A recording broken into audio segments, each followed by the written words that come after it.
1945 was a tumultuous year. It saw fierce fighting, peace, and the beginnings of a new world order. The Allies were determined to inflict total defeat on their enemies at any cost. But following victory, the Big Three, Britain, America, and the Soviet Union, fought each other for supremacy. The shape of the world we live in today is the legacy of events of 1945.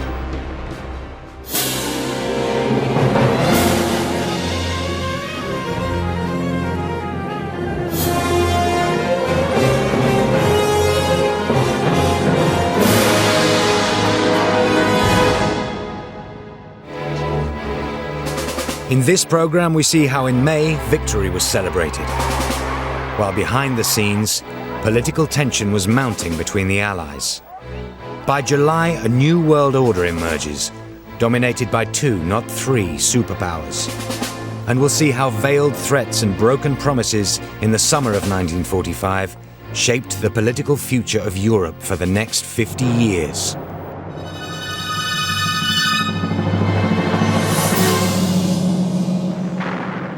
At the beginning of 1945, the three great Allied powers, the Soviet Union, America, and Britain, were engaged in the last stages of the war in Europe, even though the war in the Pacific was far from over. During February and March, the Soviet Union took Central and Eastern Europe, and the British and the Americans took the North, South, and West. By early April, Hitler was holed up in his bunker in Berlin, but he ordered his armies to fight on, even though defeat was inevitable. The Allies discovered concentration camps in Poland and Germany, further proof, if any were needed, of the full horror of the Nazi regime.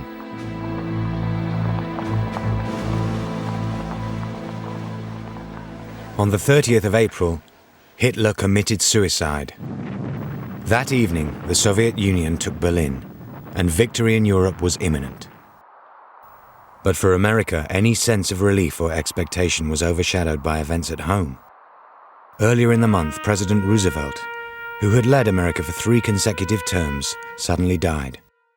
He was buried on April the 15th. Leila Arida was living in Brooklyn at the time. We heard the news over the radio.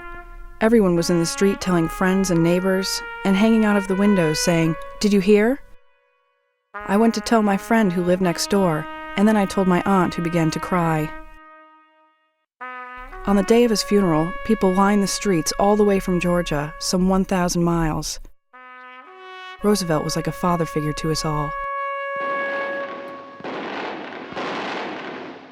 The death of Roosevelt came as a profound shock, not only to the United States, but also to the United Kingdom and the Soviet Union. For the British forces, the American forces, it was a blow, because Roosevelt had become the symbol of the American fighting power, and a symbol which he had rather carefully sort of nurtured.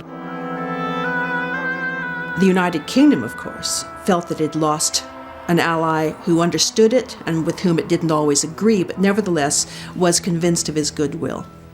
Now, in the United States, of course, it was a traumatic, transforming experience, not least because a wholly unknown man became president. It is with a heavy heart. This man was Harry Truman, who was virtually unknown on the international diplomatic scene. Poor old Harry Truman stepping into FDR's shoes. The shadow of FDR fell over Truman's presidency in a way that Truman himself was acutely aware of. There was a scrum of reporters outside, and Truman said, "Nice to see you boys." He knew all the Capitol Hill reporters. And he said, "I don't know if you fellas have ever had a load of hay fall on you, but yesterday when I heard the news, the moon, the planets, and all the stars fell on me." And it was an amazing kind of revelation of the way he really thought. He was terrified, I think, and completely aware of his own lack of preparedness for the role that had been thrust upon him. Truman was a farm boy from Missouri. He'd had no education beyond high school. He was a plain-spoken, ordinary man who made much of his ordinariness. Even in the short time that he'd been vice president, Roosevelt hadn't taken him into his confidence. Roosevelt hadn't told him about any plans he might have for how to deal with Stalin and Churchill. So he was on a very, very fast learning curve when he came into office. That America will continue the fight for freedom. In his first public speech, Truman promised to continue America's war effort, demanding nothing less than unconditional surrender from Germany and Japan. Our demand has been, and it remains, unconditional surrender.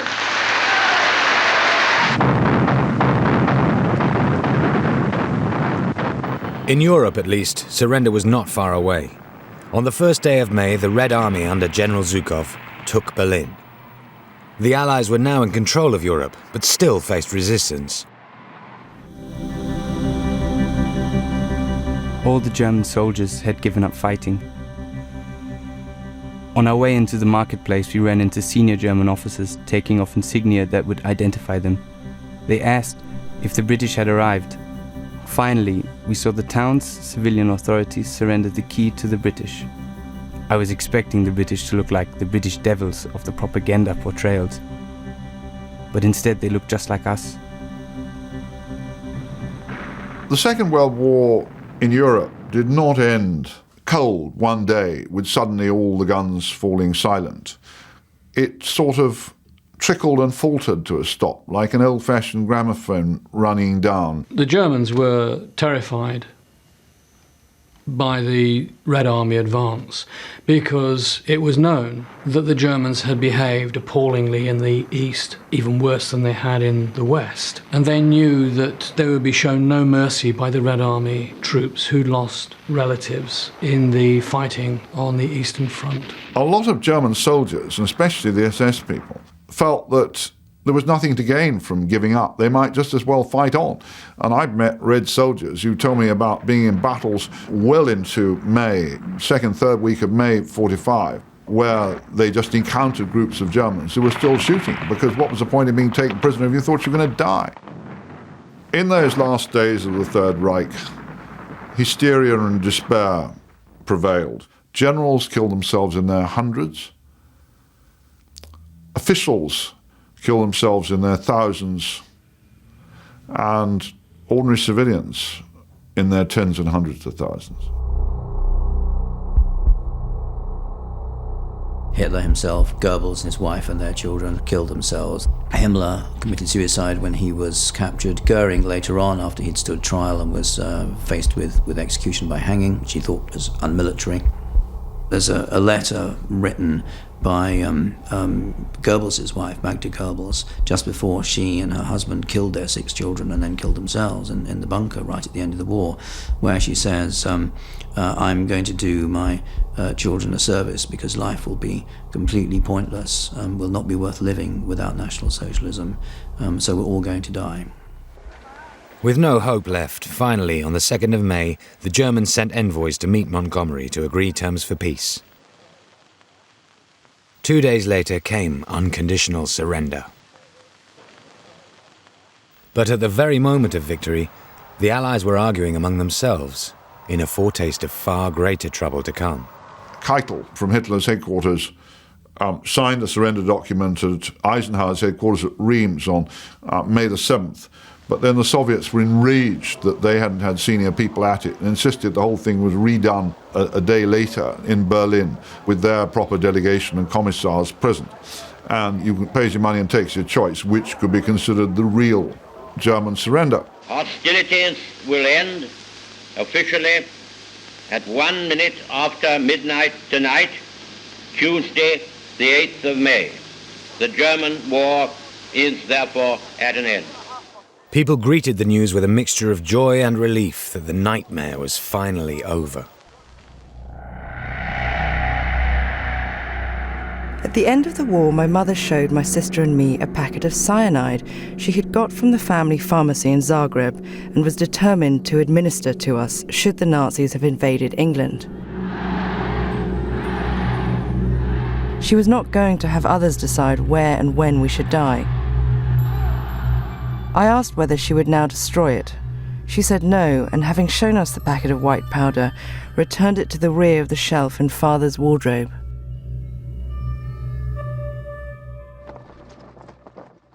In Moscow, the Soviet Union celebrated the extraordinary success of Stalin's Red Army and the Soviet people.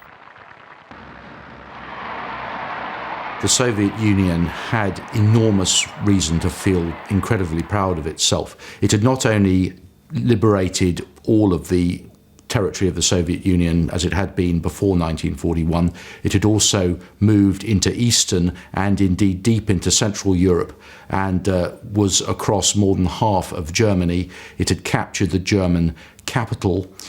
It was the strongest land power in the world. It was one of the three strongest air powers. Stalin was determined to celebrate properly the victory in the war with a great military parade across Red Square. So there he was, standing on the top of the mausoleum, Zhukov coming across Red Square on the white Arab stallion, announcing to Stalin that victory had been achieved, and then the parade of all the regiments with their spoils, the banners of the Wehrmacht, which they threw at his feet to signal that Germany had been unconditionally defeated by the might of the Red Army. In London and across Europe, Britons also celebrated. As the hour of 3 p.m. drew near for Churchill's speech, groups of people, both indoors and out, gathered around any available wireless set. Suddenly everyone became quiet.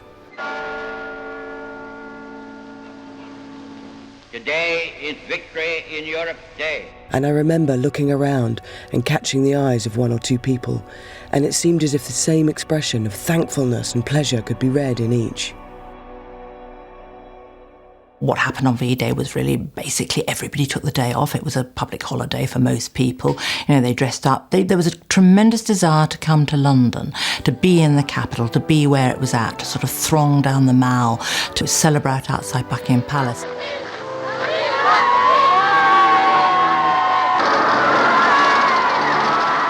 And bunting in the street and flags and drinking and dancing and doing the conga. Some interesting stories about older evacuees who were determined to get on a train and make sure that they were in London for the celebration.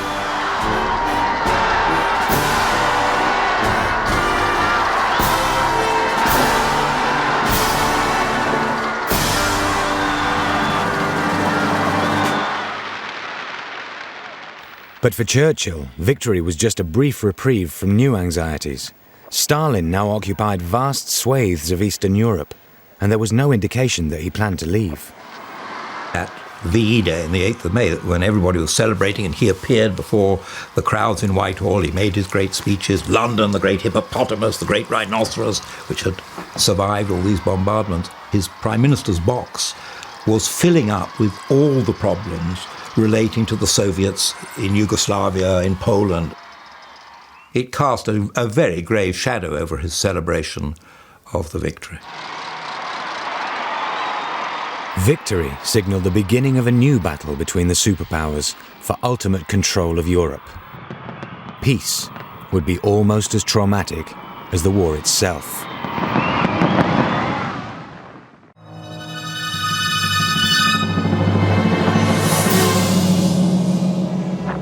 On the 8th of May, the Nazis had surrendered to the Allies.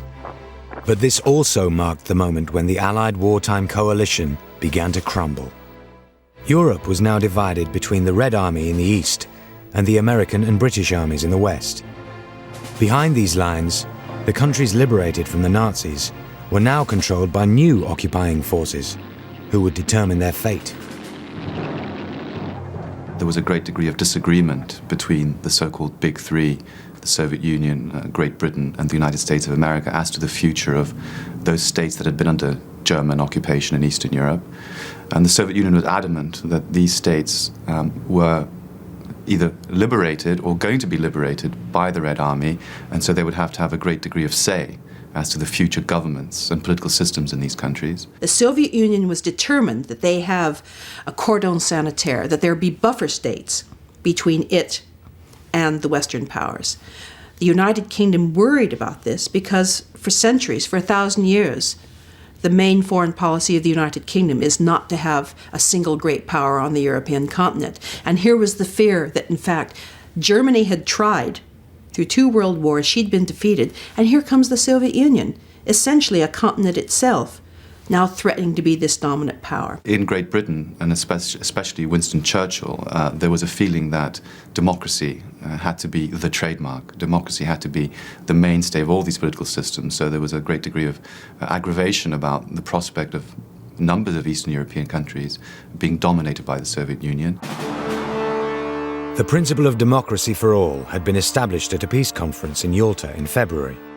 Stalin, Churchill and Roosevelt had agreed that all nations previously under German control would have democratic governments and free elections.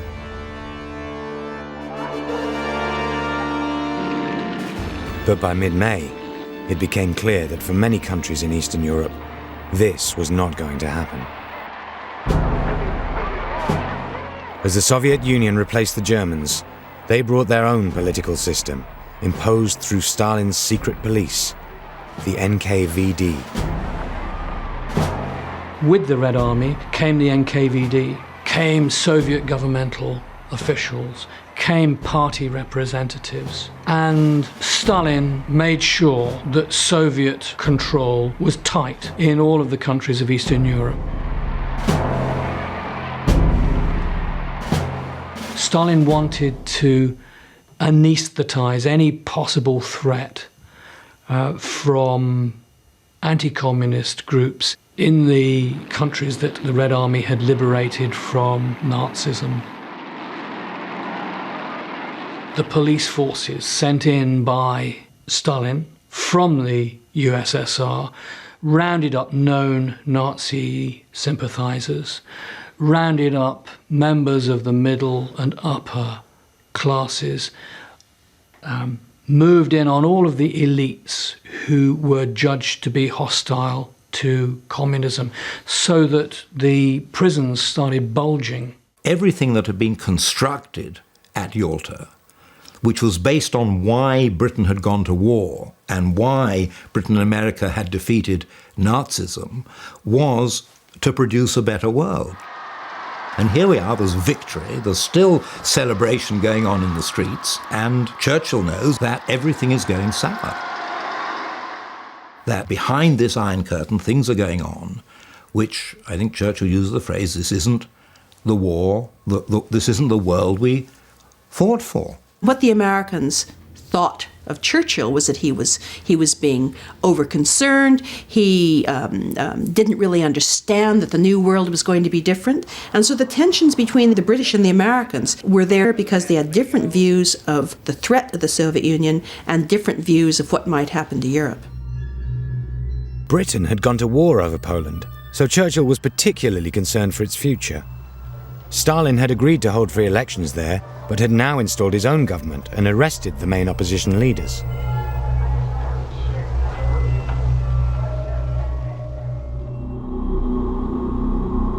I had fought in the Polish resistance in Warsaw until it fell to the Germans and we were sent to Auschwitz. When the Americans finally freed us, the big question was, do we go back to Poland? Already we had got word that it was starting all over again, that the Russians had sent resistance fighters to Siberia. One day I received a letter from my mother saying, "Don't come back." So we decided to join the Polish army in Italy. Poland was absolutely crucial to the buffer zone that Stalin wanted to create in Eastern Europe, because so much trouble had come to Russia from Poland in centuries past, and indeed in the 20th century. So it was crucial for Stalin to assert that the Soviet Union had a special interest in having a comfortable relationship with the new Polish government, and that basically meant a government in Poland of which Stalin himself personally approved. The war ended on the 8th of May, and Churchill was astonished 4 days later, on the 12th of May, to learn that the Americans were already planning to withdraw and about to withdraw troops from Europe. But the withdrawal of these troops really sent a signal to Stalin that the United States was not going to be in a position to insist on the fulfillment of any of the Soviet pledges, and it came just as the fate of the Polish negotiators, who were meant to be the future leaders of an independent Polish government, was announced. They'd been seized by the Soviets outside Warsaw, taken to Moscow, put in the Lubyanka prison, and had been charged and found guilty of all sorts of spurious Soviet charges. But these were the people who Stalin had agreed at Yalta were to be an integral part of a new, broad-based, all-party Polish government. It's a terrible moment that for Churchill, the sense that after everything Britain had endured, Poland had fallen into the Soviet maw in unspeakable misery, and Britain, which had gone into the war still as one of the richer and greatest nations on earth, had fallen from the first rank of powers. But while on the international scene the Soviet Union was displacing Britain, for the people of both countries, day-to-day life in peacetime was as harsh as it had been in war. The Soviet Union was a country in ruins.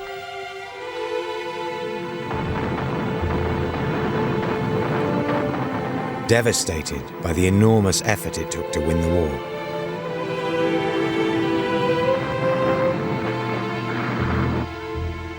The cost of the war for the Soviet Union and its impact is unimaginable.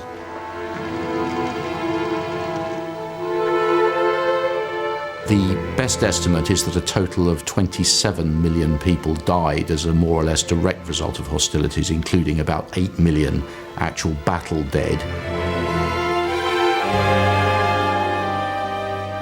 And one of the most striking images, which is recorded in Soviet writers of the time, is gangs of orphan children roaming the streets, begging because all the adults had been killed. Stalin was a very worried man at the very moment of victory over Germany, because he knew what a dreadful condition the USSR was in. The destroyed economy, the ruined administration, the huge responsibilities of reconstruction. Stalin knew he was going to have to use brute force to get his people to rebuild their country. His troops had seen, even in the depredations of war, a better life in the West, and were returning home full of hope and expectation, but to face nothing. They had seen a much more orderly society. They had seen shops and churches open. They had seen a standard of living in some of these countries that they had previously thought unimaginable in the world. Stalin was going to arrest anyone who called for a relaxation of the regime among the civilian population, and he was going to astound Soviet people with his ingratitude for what they had done for him and his regime in the war. He was going to clamp down as never before. Stalin began to round up returning soldiers suspected of being potential dissidents or anyone else who might be an anti-communist. In public, relations between the big three looked cordial, but behind the scenes, a diplomatic war was raging. Churchill was losing his fight against a Europe dominated by the Soviet Union. The fallout would have a devastating impact for decades to come.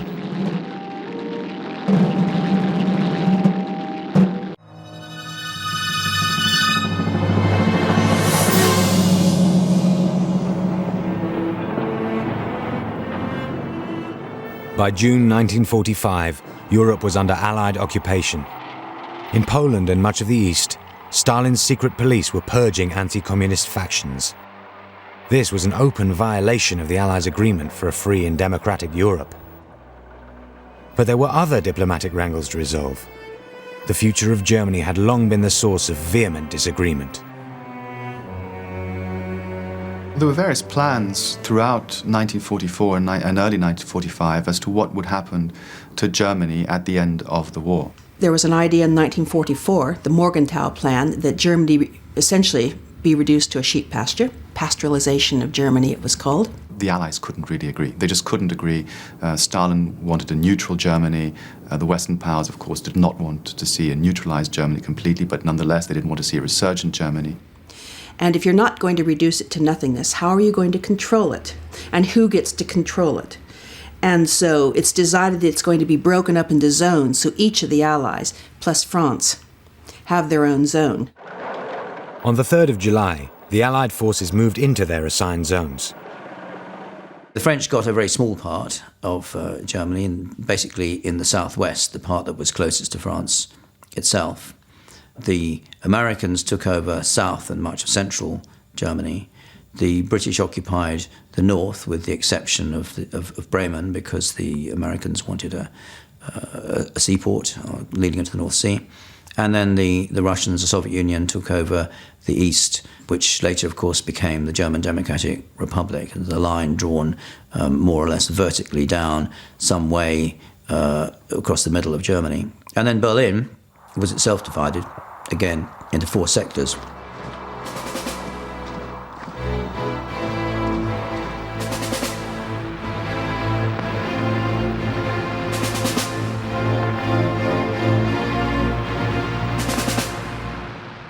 The occupying Allied forces faced an immediate problem. There were millions of displaced people on the move across Europe, many of them trying to find their way home or to a place of refuge. I had been taken away by the Nazis to Austria as a slave. After the war, I wanted to get home. I asked a Russian officer for help, but we were only taken as far as Hungary. Then I discovered we were going to be sent to Japan to fight for Stalin. That was it. I was never going to fight for Stalin, and started looking for a fellow deserter.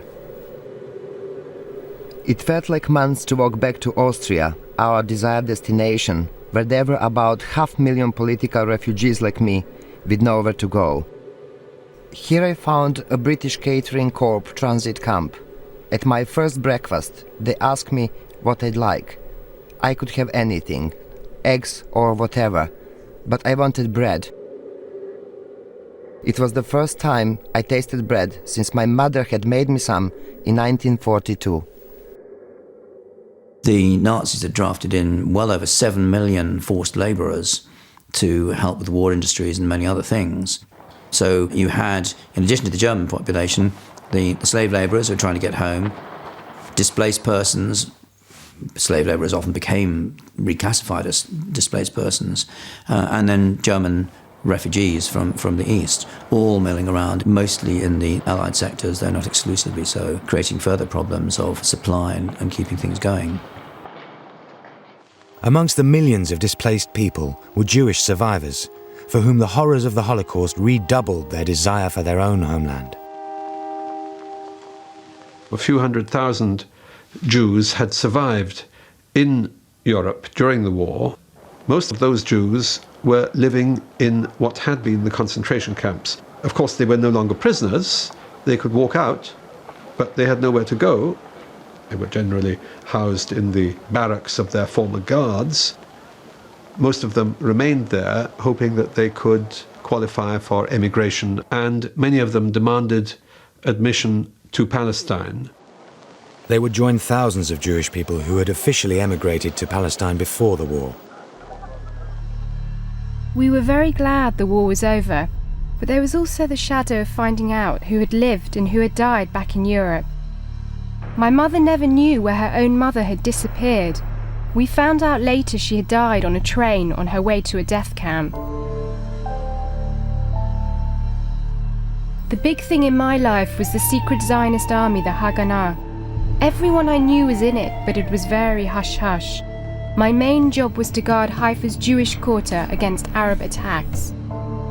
I also did nursing at a British camp where European Jews who had arrived here illegally were being detained. It was good for them to be able to talk to someone who was already living here in what one day would be Israel. In 1945, Palestine was under British control as part of its empire in the Middle East.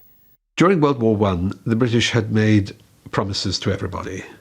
They'd promised the Jews in the Balfour Declaration of 1917 that they would facilitate the establishment of a Jewish national home in Palestine, with certain provisos.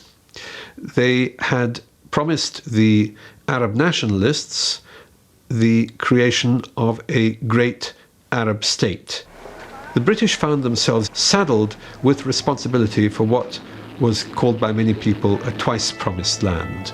And it was argued by both sides that promises had been made and promises had been betrayed. In Palestine itself, about 30% of the population at this time was Jewish and about 70% was Arab. The Zionists hoped to create a majority in Palestine by bringing about a large wave of immigration, both of displaced persons and of other Jews who had survived in Europe. But the Arab nationalists, of course, were dead set against the idea that they should be turned into a minority in their own country. And so they strongly resisted the idea that there should be any immigration whatsoever. When the war ended, the pent-up frustrations, both among the Zionists and among the Arab nationalists in Palestine, boiled over. This frustration led Zionist militants to escalate their attacks against British troops. In 1947, the British decided to pull out and handed over responsibility for Palestine to the newly established United Nations. I have been instructed by His Majesty's government that they have consequently decided they must plan for an early withdrawal of British forces and of the British administration from Palestine. In 1948, Palestine was forcibly partitioned, with the larger part of the country becoming the new state of Israel, still a source of grievance and conflict today. This is just one legacy of the great political upheaval which took place in the immediate aftermath of the war. The pattern in southeastern Europe was not much different from the pattern in other parts of Europe, when in a sort of political vacuum, rival organizations were at each other's throats to try and achieve some kind of political supremacy. In Yugoslavia, the situation was less favorable for the Soviet Union because here you had a nationalist, communist resistance organization which had grown into a massive political force. And by the end of the war, with the retreat of the German occupying forces, this was the force that really captured and created the state of Yugoslavia, but it was not necessarily a force which was simply going to be subservient to the Soviet Union. In the Baltic states, there was guerrilla resistance to the Soviet reoccupation, which continued throughout the late 40s and 50s. In the Ukraine also, there was a great deal of partisan resistance to the Soviet reoccupation. They were not welcomed as liberators by any means in the Western Soviet Union. And the NKVD, the Interior Ministry forces, waged a long and hard campaign against partisans in these areas long after the fighting finished. In southern and eastern Europe, dramatic regime changes were underway. People found themselves living under yet another repressive regime, sowing the seeds of conflict that would resurface decades later. The issue of who would control Europe would have to be resolved between the big three. After the break, we'll see how President Truman was to dramatically change the relationship between America and its wartime allies.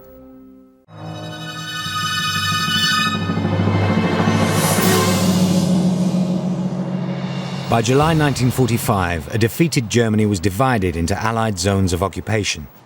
The east of Europe was under the control of the Soviet Union, and the west under the British and Americans. There were signs of political struggle and unrest throughout Europe. The dominance of the Soviet Union worried Churchill, but he also had pressing matters to deal with back home. In July, the wartime coalition government under his leadership was dissolved. Britain returned to party politics. For the first time in 10 years, there was to be a general election. I think the main thing about the mood of the country at that time was a desire for change such as had not existed since 1918. People felt very strongly that they hadn't gone out and fought and died in order to go back to the same unfair society that they'd known in the 30s, that they wanted something new and better and freer and fresher and fairer. An awful lot of the British people felt that they'd had enough of government by perceived toffs. They felt the toffs had got them into this mess, and they'd had enough of it all, and they were set upon a more equal and just society, which was going to be run by people who did not look and sound like the people who got them into the frightful mess in 1939. There was a desire, a quite complex feeling about what was wanted from this post-war world. And in a sense, there was very much the feeling that there had got to be a better Britain. On the one hand, you had a desire for a return to normality. On the other hand, that normality somehow had to be better. Labour fought the 1945 election essentially on the basis of the Beveridge Report, which had advocated a system of national insurance, a system of ensuring that everybody was educated, that nobody starved in the streets, that there was a safety net beyond which nobody was to be allowed to fall. The election was held on the 5th of July 1945. Over 70% of the population voted, including British servicemen and women all over the world. But it would take 3 weeks to collect and count their ballots. Churchill and Attlee would have to wait to find out who would lead post-war Britain. But international politics continued regardless. In mid-July, the Big Three were to meet at Potsdam in Germany to decide the future of Europe. Churchill, as a precaution, took Clement Attlee, the leader of the Labour Party, to Potsdam with him, just in case the worst happened and Labour won the election. This was the first time all three Allied leaders had been on German soil since the war began, and Churchill and Truman took the opportunity to tour Berlin before the Potsdam meeting. Churchill had seen, on a fairly regular basis, film taken by RAF planes of the bombing of German cities, but that was taken from 8,000 feet or 10,000 feet. But like everybody, he hadn't seen it from the ground.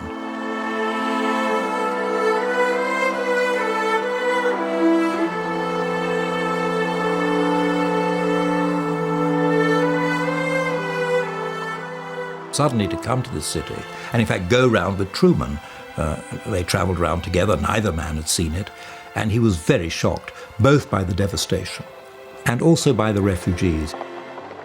He was astounded by the desperate situation of the Berliners who had nothing. The Berliners could be seen scurrying amongst the rubble with their pathetic bundles. They looked and acted like rats by disappearing into the man-made holes leading to basements of large department stores. A few I saw who came out of hiding were pasty-looking, emaciated, and looked so very much older than they were. These people Hitler had declared were the master race. If only they knew what their destiny held for them. On the agenda for discussion were the future of Germany, including the amount of war reparations they would pay, and the future of Poland and liberated Europe. Each of the Allied leaders wanted a very different result, so negotiations were tense. Potsdam itself, as a conference, was not a peace conference which included, for example, representatives of the defeated German nation or the defeated Italian nation. It really was a conference between the Big Three again, the USA, the USSR and Great Britain, to try and thrash out their relationship in the future. Churchill went to Potsdam with two separate objectives. One was to have one last attempt to persuade Stalin to restore, because they'd now been subverted, restore freedoms to Poland, the country for which Britain had gone to war. But as he had never met Truman before, his second objective was to really have a conference similar to the ones he used to have with Roosevelt to settle the outstanding issues in Anglo-American relationships. Truman, as far as one can tell, had a slightly suspicious view of the United Kingdom, which indeed was common with much of his part of the country, which is more or less the middle South, one might say, the northern part of the South, which didn't have any basic links with the United Kingdom and saw Great Britain as a competitor rather than a natural hands-across-the-sea ally. The Americans' primary objective was to assert their power over the Soviet Union. Now, when Truman became president, he'd had no preparation, particularly in foreign policy. And of course, he turned to Roosevelt's advisors. And they decided with the new president, this was the opportunity to bring, as it were, some realism into foreign policy making. These advisors came up with the idea of quid pro quo. That is to say that if Stalin wanted something, he had to give something, because they had the perception that the United States was surrendering points or territory to Stalin and not receiving anything in return. Stalin at Potsdam wanted Soviet interests to be protected in Eastern Europe. He wanted Poland to be moved westwards and the USSR to take up the space vacated.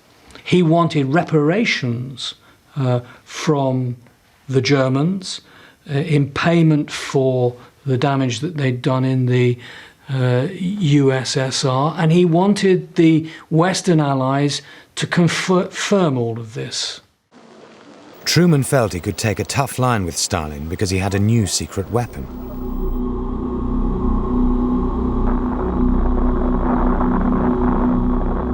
On July the 16th, the atom bomb had been successfully tested in Los Alamos, New Mexico. Truman believed the bomb would help both to defeat Japan and to assert control over the Soviet Union.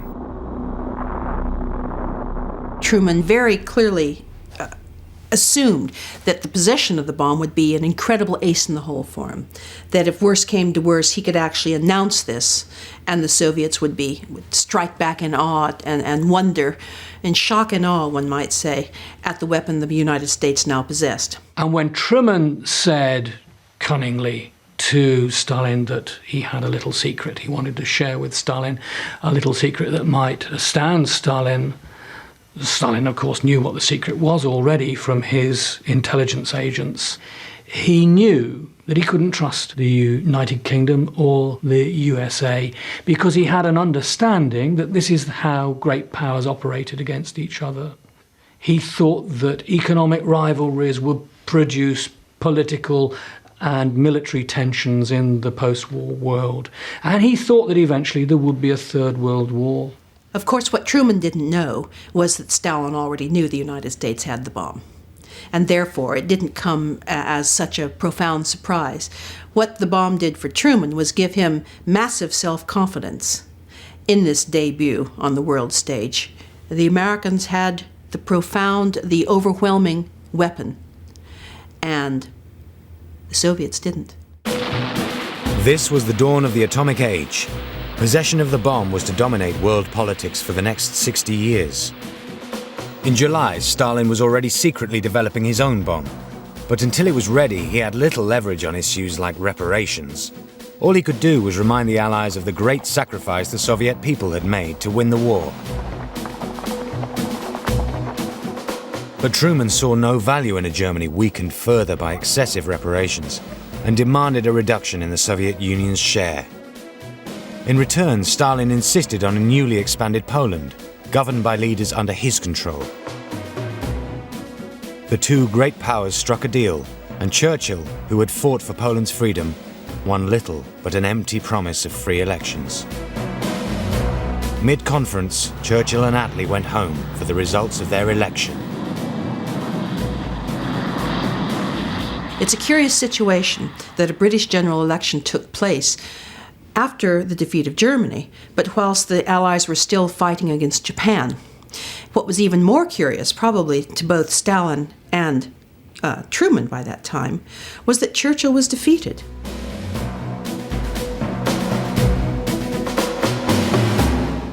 Even Clement Attlee himself thought the best result he could hope for would be a hung parliament, and in the end he got a huge majority. The Labour Party's great victory shows that the country is ready for a new policy to face new world conditions. It was inconceivable to the Soviets, of course, who pointed out they would have made certain that the outcome of the election would have been as they wished. I don't think that Truman and the Americans took quite this same approach, but everyone was stunned, I think, when Churchill was defeated. The story is that somebody rang Churchill and said, well, it could be a blessing in disguise, and Churchill said, well, very well disguised. His public response was this was very fair, the people had it very hard, it wasn't surprising they wanted to change. I think personally he obviously felt very, I think bitter is probably too strong a word, but he obviously felt very disappointed. He felt that he had run the race, and then he'd been, as it were, rejected at the winning post. Clement Attlee, Britain's new Prime Minister, returned to the Potsdam Conference alone to discover that Britain had little influence over the proceedings. Attlee just slotted naturally into this in Churchill's place and did more or less the same things that Churchill would have done. So it wasn't a question of Attlee abandoning Churchill's strong positions. He maintained them, but failed in all of them because Stalin and Truman wouldn't defer to the British point of view. Although, of course, it was politely known as the Big Three, Attlee, Truman and Stalin. Actually, it was really the Big Two and a Quarter, wasn't it? And it was at Potsdam they started to realise it. Britain was not a great voice in the world any longer. The world was already beginning to be dominated by two superpowers, the Soviet Union and the United States. Potsdam left many issues about the political future of Europe unresolved. But it was clear that this was the beginning of the end of any cooperation between the Allies. Within 3 months of the end of the war in Europe, a new war had started. The Cold War. A struggle between the two newly established superpowers with very different ideologies, but a shared ambition of world domination.